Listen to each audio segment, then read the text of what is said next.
Hello, welcome to my channel study learn classes. आज की इस नए वीडियो में हमारी दुनिया क्लास 6 अध्याय नंबर 3 पृथ्वी के परिमंडल के बारे में हम लोग अध्ययन करेंगे, जो बीपीएससी शिक्षक भर्ती के लिए काफ़ी ज़्यादा इम्पोर्टेंट है। तो सो गाइस, इससे पहले यदि आप हमारे चैनल पर पहली बार विजिट किए हैं तो चैनल को सब्सक्राइब कर लीजिए और बेल आइकन को ऑन कर लीजिए ताकि आने वाले वीडियो का नोटिफिकेशन आपको मिलता रहेगा। जैसा कि आपको पता है कि हमारे चैनल पर पूरे SCERT के सभी नोट्स प्रोवाइड किए जा रहे हैं वीडियो के माध्यम से। आप लोग लगातार यदि तैयारी करते हैं तो आने वाले बीपीएससी शिक्षक भर्ती 3rd फेज में आपका चयन हो सकता है। चलिए इसी के साथ वीडियो को प्रारंभ करते हैं और बारी बारी से सभी टॉपिक को समझने का प्रयास करते हैं। पहला इसमें हमारा टॉपिक है, हमारी पृथ्वी ही एकमात्र ऐसा ग्रह है जिस पर जीवन संभव है, क्योंकि इस अद्वितीय ग्रह पर जीवन के लिए अनुकूल परिस्थितियां, आवश्यक गैसें, जल एवं भोजन क्या है, उपलब्ध है। अब यहाँ से एक और प्रश्न बनता है कि वो कौन सा ग्रह है जिस पर जीवन की संभावना है। तो हम लोग धड़ाइले मार देते हैं पृथ्वी, लेकिन वास्तव में ऐसा नहीं है। वो हमारा मंगल ग्रह है जिस पर क्या है, जीवन की संभावना है। पृथ्वी पर तो हम जी ही रहे हैं, तो ऐसा प्रश्न पूछेगा आयोग, तो हमको बच के रहना है, हमें मंगल मारना है क्योंकि संभावना मंगल पर है। अगला हमारा टॉपिक है कि हवा, पानी, भोजन, इन तीनों में से एक चीज़ की कमी हो जाए वहाँ जीवन संभव नहीं है। जहाँ हवा, पानी और भोजन तीनों में से एक चीज़ की कमी हो जाए वहाँ पे जीवन संभव है या नहीं है, तो वहाँ पे जीवन संभव नहीं है। चंद्रमा और अन्य ग्रहों पर हम हवा, पानी को नहीं खोज पाए हैं, हवा और पानी को नहीं खोज पाए हैं, इसलिए वहाँ जीवन संभव है कि नहीं है, वहाँ जीवन संभव नहीं है। अगला हमारा है कि जल में रहने वाले जीवों को हम लोग जलचर कहते हैं। क्या कहते हैं? जलचर कहते हैं। इन्हें भी हमारी तरह हवा, पानी तथा भोजन की आवश्यकता होती है। जितने भी जल में जीव रह रहे हैं उन्हें भी क्या चाहिए, हवा चाहिए, पानी चाहिए तथा भोजन की आवश्यकता है। पृथ्वी पर 4 बड़े जल भाग हैं, प्रशांत महासागर, अटलांटिक महासागर, हिंद महासागर और आर्कटिक महासागर। यहाँ से प्रश्न पूछेगा कि पृथ्वी पर कितने बड़े जल भाग हैं, तो 4 बड़े जल भाग हैं, प्रशांत महासागर, अटलांटिक महासागर, हिंद महासागर और जो है आपका आर्कटिक महासागर। आइए इसके सबसे पहले हम लोग जल मंडल को समझते हैं कि जल मंडल होता क्या है। तालाब, नहर, झील, सागर, महासागर इत्यादि पृथ्वी पर जल के विभिन्न भाग हैं। इन सभी के सम्मिलित रूप को हम लोग जल मंडल कहते हैं। जल मंडल पृथ्वी के लगभग 71% भाग पर है। जैसे कि पता है कि पृथ्वी के अगर हम 2 हिस्सों में बांटते हैं तो एक हिस्सा पर क्या है, स्थल है, और दूसरा हिस्सा पर क्या है, हमारा जल है। तो जल की मात्रा कितना है, 71% है। इसीलिए अंतरिक्ष से देखने पर पृथ्वी हमारी क्या होती है, नीली नज़र आती है। पानी की मात्रा यहाँ पे सबसे अधिक है। अब हमको देखते हैं इसमें कि जो हमारा महादेश है, तो महादेशों की संख्या कितना है, आपको पता भी होगा महादेश कितने हैं। तो महादेश 7 हैं, उत्तरी अमेरिका, दक्षिणी अमेरिका, अफ्रीका, यूरोप, एशिया, और यहाँ पे एक और हमारा क्या है, यहाँ पे ऑस्ट्रेलिया, और एक हमारा बर्फ़ का महादेश है अंटार्कटिका। अंटार्कटिका इसको याद कर लीजिएगा, ये आर्कटिक नहीं है, अंटार्कटिका एक महादेश है जो केवल बर्फ़ों से बना है, केवल बर्फ़ है यहाँ पे। अगला है कि पृथ्वी पर 7 महादेश हैं। पृथ्वी पर 7 महादेश हैं, एशिया, अफ्रीका, यूरोप, उत्तरी अमेरिका, दक्षिणी अमेरिका, ऑस्ट्रेलिया और अंटार्कटिका। भूमध्य रेखा के नीचे 3 महादेश हैं। प्रश्न पूछेगा कि भूमध्य रेखा के नीचे कितने महादेश हैं और कौन कौन से हैं, निम्नलिखित में से कौन जो है भूमध्य रेखा के नीचे महादेश हैं। तो हम लोग बोलेंगे दक्षिण अमेरिका, ऑस्ट्रेलिया और अंटार्कटिका। अगला हमारा है भूमध्य रेखा के ऊपर 4 महादेश है। भूमध्य रेखा के ऊपर कितने महादेश हैं, तो 4 महादेश है भूमध्य रेखा के ऊपर। एशिया है सबसे बड़ा महादेश, यूरोप है, अफ्रीका है और उत्तरी अमेरिका है। इसी के अलावा देखते हैं एक महत्वपूर्ण फैक्ट, वर्ष 1984 ईस्वी में जब राकेश शर्मा पहले भारतीय है जिन्होंने चंद्रमा पर अपना क्या रखा, कदम रखा। जब राकेश शर्मा अंतरिक्ष की यात्रा कर रहे थे तब उस समय भारत की तत्कालीन प्रधानमंत्री इंदिरा गांधी ने उनसे फ़ोन से पूछा था कि आपको अंतरिक्ष से पृथ्वी कैसी दिखाई दे रही है। तब राकेश शर्मा ने कहा था नीला, कहा था नीला।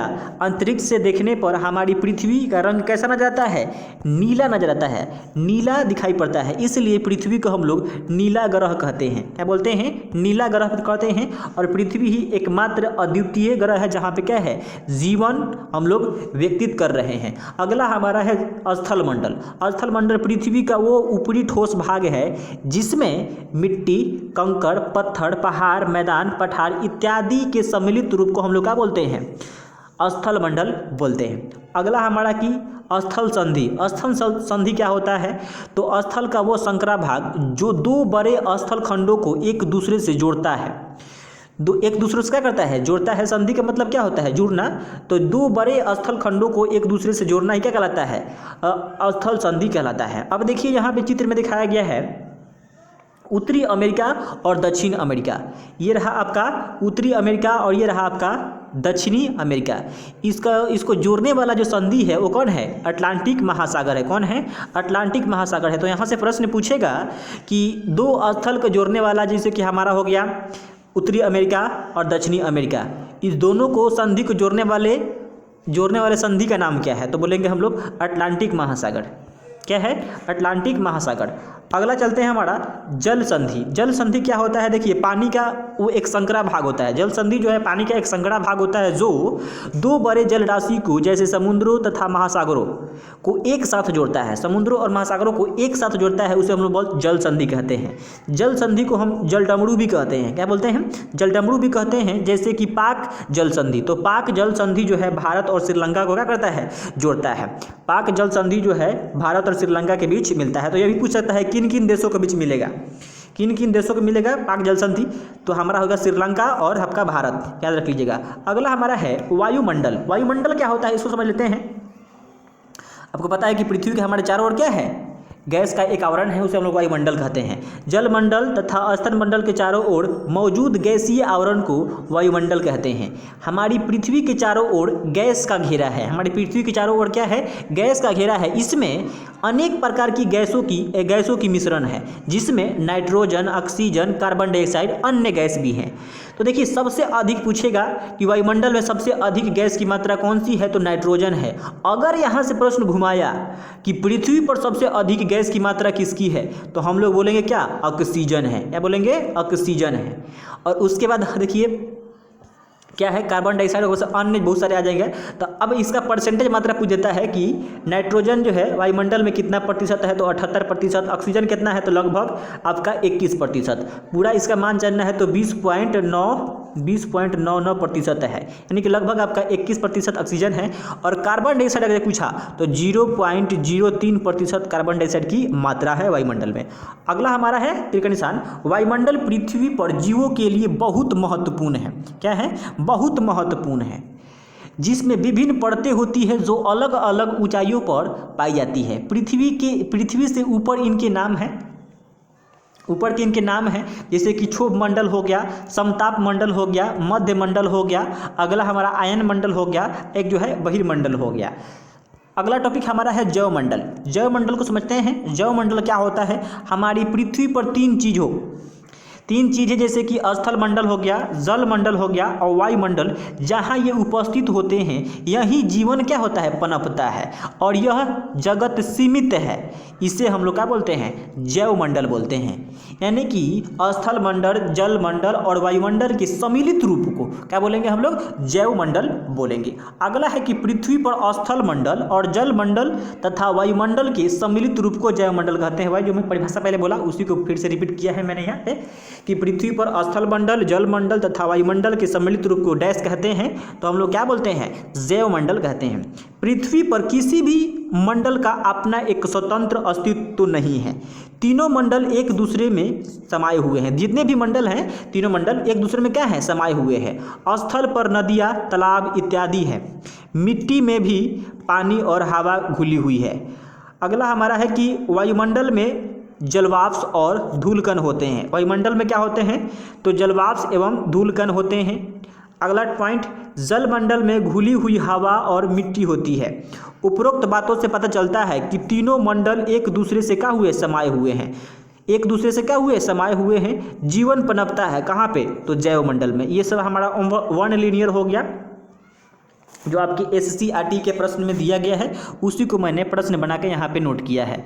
अगला है कि अंतरिक्ष में जाने वाले पहले भारतीय कौन थे, तो राकेश शर्मा। जलडमरू मध्य जोड़ता है, 2 बड़े जल भागों को जोड़ता है। समताप मंडल होता है, समताप मंडल क्या होता है, वायुमंडल होता है। हवा में उड़ने वाले पक्षी नभचर कहलाते हैं, क्या कहलाते हैं, नभचर कहलाते हैं। तो ये रहा हमारे आज इस चैप्टर नंबर 3 का संपूर्ण नोट्स, जो टोटल आपके SCERT के बुक के जितने भी फैक्ट हैं उसी को मद्देनजर रखते हुए तैयार किया गया है। अगर आपको अच्छा लगा है तो चैनल को सब्सक्राइब कर लीजिए और बेल आइकन को ऑन कर लीजिए, ताकि आने वाले वीडियो का नोटिफिकेशन आपको मिलता रहे। Thank you for the watching this video, love you.